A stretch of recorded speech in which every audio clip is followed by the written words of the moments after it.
Às vezes deixa. Às vezes a gente deixa.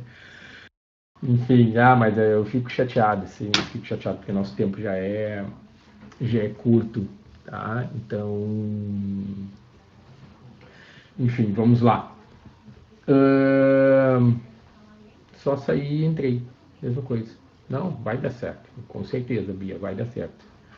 Né? E meio causa a gente está conseguindo se virar bem, tá? Gente, ontem, enfim, a conexão caiu no finalzinho, não dei tchau para vocês, até estendi, né, meu tchau aí, né, pelo WhatsApp. Encaminhei, reforcei alguns materiais, tá? Acho que estou em dia com vocês com materiais. Uh, Ontem nós paramos aqui na questão do índice de Gini, de Carrano-Gini, né? O índice de Carrano-Gini, que eu vou puxar isso lá agora. E eu fico nervoso também por causa do tempo. Esse tempo que a gente já perdeu ali, meu Deus do céu, acho que mais ou menos 15. Então deixa eu pegar aqui. Opa, coloquei vocês aqui na tela. Peraí só um segundo. Então deixa eu índice de Carrano-Gini. Vamos lá.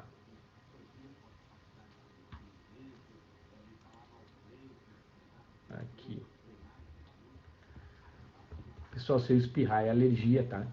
Não se assustem, me deu vontade de espirrar agora.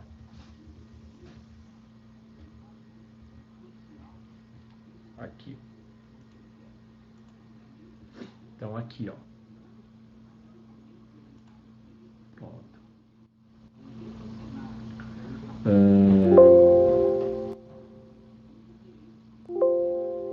Ok? Exatamente nós paramos, tá? O índice de Carrano-Gini, que é Corrado-Gini, tá? Falando da distribuição de renda. Paramos exatamente aqui. O que eu ia começar com vocês, tá? A questão da desigualdade salarial entre homens e mulheres, tá? Então, diferença salarial por escolaridade entre homens e mulheres, que é o que eu ia trazer aqui para vocês. Então, nós temos ali, ó, diferença de salários por escolaridade. Leva em conta a média salarial, tá? Valores ali. Em azul, homens, tá? E em vermelho, mulheres. Então, olha só, envolvendo aqui salarial por escolaridade. Então, homens e mulheres com MBA, tá? Então, nós temos ali homens ganhando cerca de R$ 10.106 e as mulheres com mesma graduação ganhando R$ 5.811, tá? Nós temos uma diferença salarial aqui, no caso entre homens e mulheres, de menos 42%. As mulheres ganham menos 42% do que, né, comparando ali homens e mulheres com MBA, 42,49% a diferença. Tá? Homens e mulheres com pós-graduação e especialização. Os homens ganham ali R$ 7.339 em média e as mulheres R$ 4.768. Isto é, as mulheres ganham 35,4% a menos. Homens e mulheres com formação superior, tá?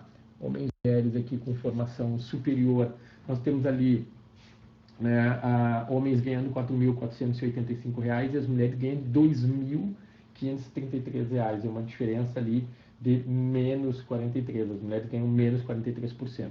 Ensino médio, os homens ganham ali, homens com ensino médio, R$ 2.420 em média, e as mulheres R$ 1.418, 40% a menos as mulheres ganham. Ensino fundamental, R$ 2.359, e as mulheres ganham R$ 1.397. As mulheres ganham menos 40%. Ensino fundamental incompleto, média salarial, homens ali, né, R$ 1.860, e as mulheres R$ 1.466. As mulheres ganham menos 21%.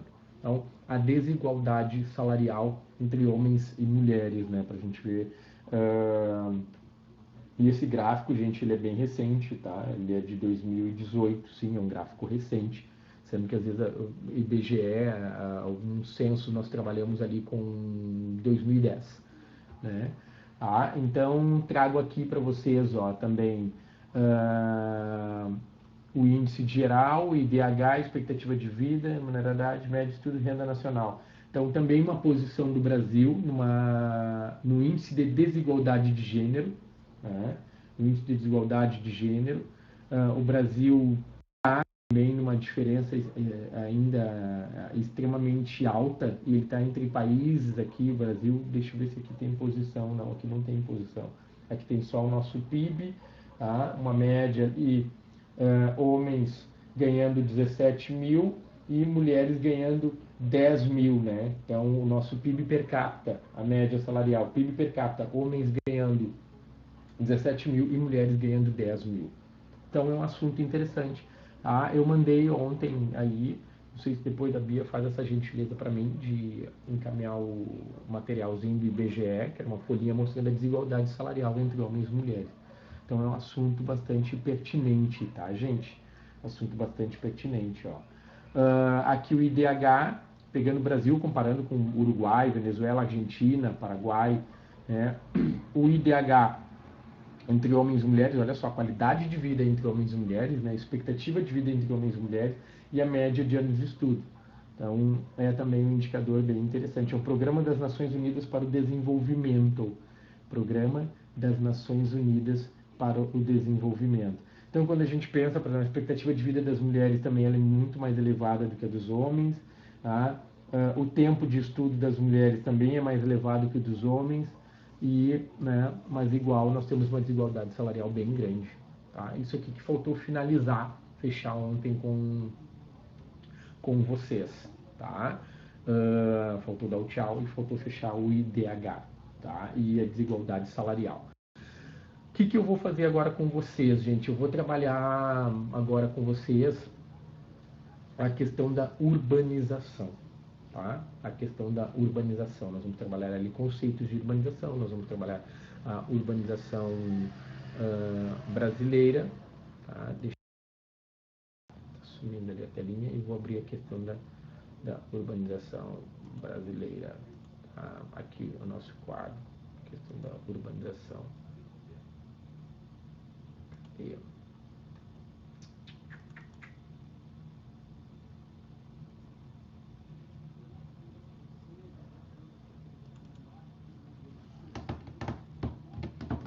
tá abrindo tecnologia. Então, olha só, gente, o nome é bem interessante. Olha só que bonita essa imagem, né? Que bonito esse dia em Paris, uma cidade, né, de planície. Então, nós temos aqui, deixa eu só enxergar a carinha de vocês aqui, onde eu estou, e nós estamos aqui. Então, gente,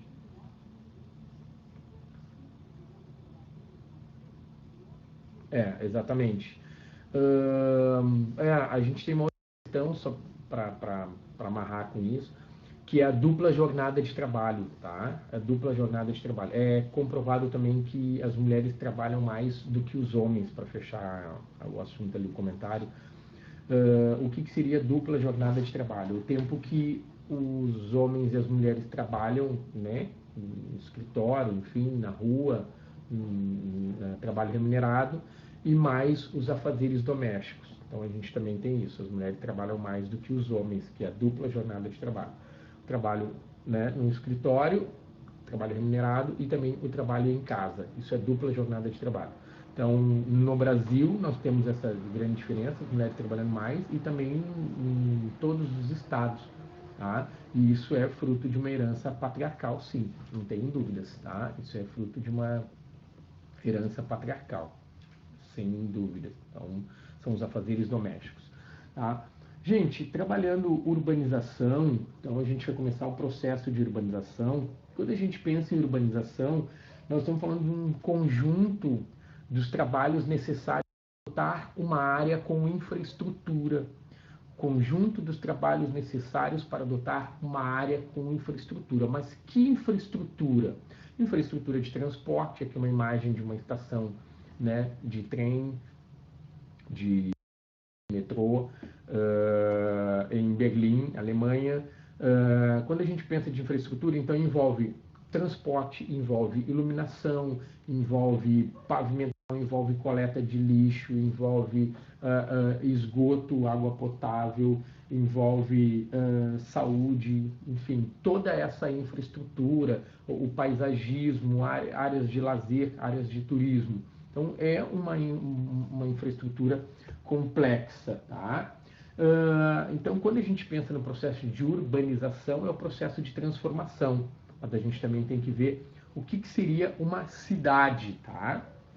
A gente tem que pensar ali o que é uma cidade. Bom, o mundo, de forma geral, e aí a ONU considera ali uma cidade quando ela tem mais de 20 mil pessoas. Nos países acima de 20 mil habitantes, eles vão considerar uma cidade. Aqui no Brasil, nós temos essa regra, nós vamos considerar uma cidade acima de 20 mil habitantes? Não, nós temos cidades com 4 mil habitantes, nós temos cidades com 5 mil habitantes, com 3.500 habitantes, então é diferente essa classificação. Quando a gente pensa mundo, em muitos países do mundo, eles vão considerar uma cidade acima de 20 mil habitantes.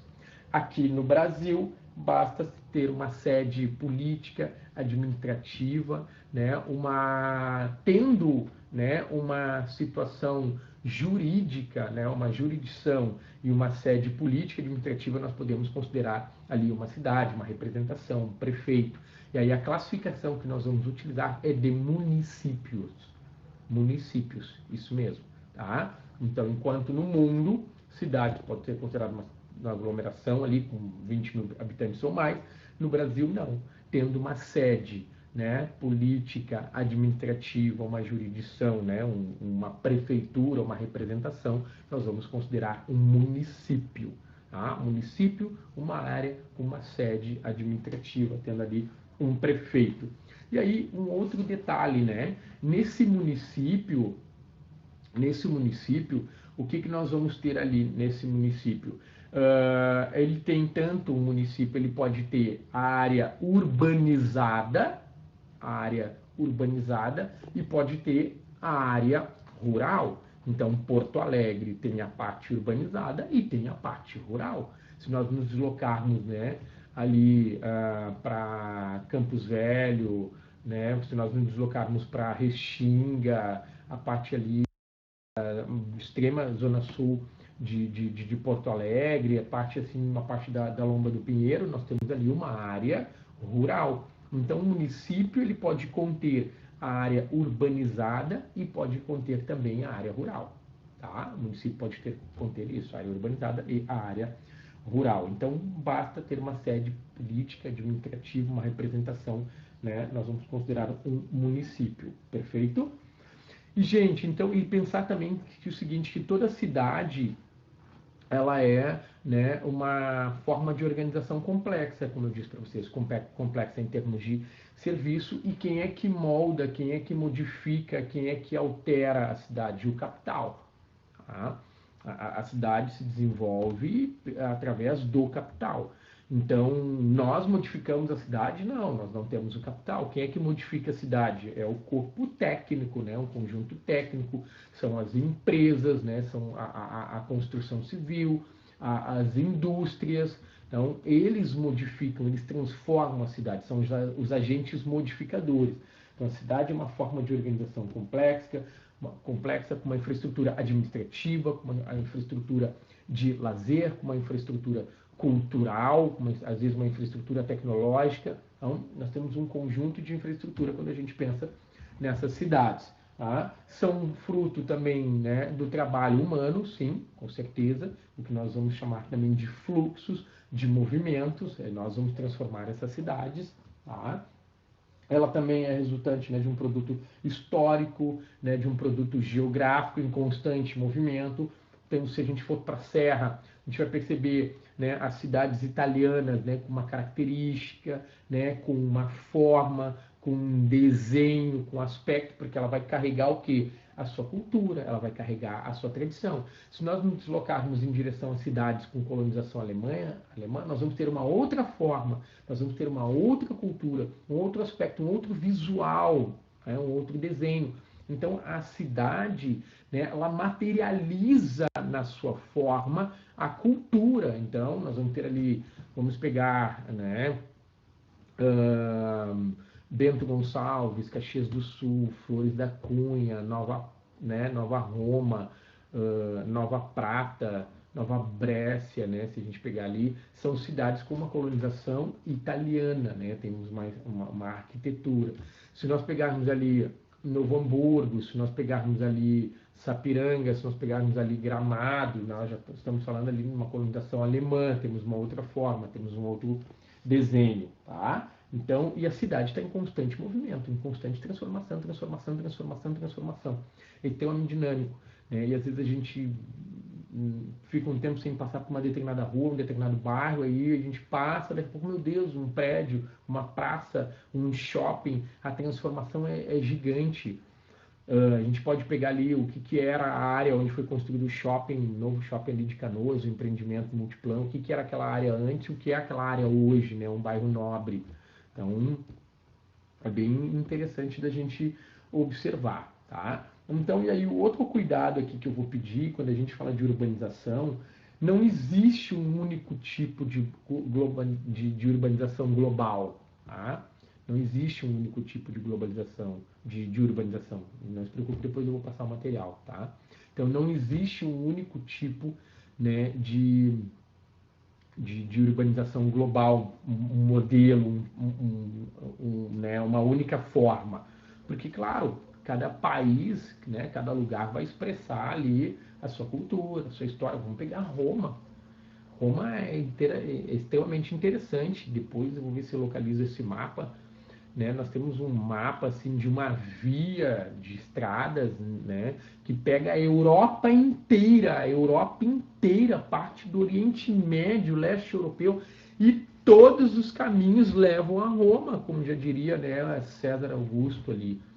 Todos os caminhos levando a Roma, e até hoje nós temos essas estradas, todas elas, né, ligando a Roma. Né, pegando, se a gente, claro, vai contar até o trânsito ali do mar, do Reino Unido, vai pegar a Europa, desde ali da Europa Ocidental, Central, o leste europeu, o Oriente Médio, todos os caminhos levando a Roma. Então, quando a gente pensa na questão de estruturas, na questão de cidades, nós temos ali Roma, né, uma gigantesca, ali em 117 depois de Cristo, era o maior império, né, o Império Romano. Então, estou dando um exemplo de um tipo de cidade. E é completamente diferente Roma de Berlim, completamente diferente, né, do Egito. Então, cada cidade vai materializar ali sua forma, né, a sua cultura, completamente diferente de Nova York, que já é uma cidade mais recente, uma cidade mais jovem comparada a Roma, né? Tá? E aí nós temos que diferenciar duas coisas aqui, gente. A cidade formal para a cidade informal. A cidade formal, gente, ela é fruto de uma criação dirigida. Pensa em cidade formal, ela é fruto de uma criação dirigida com maior ou menor planejamento público, mas nós vamos ter ali uma interferência, um planejamento, um corpo técnico, né?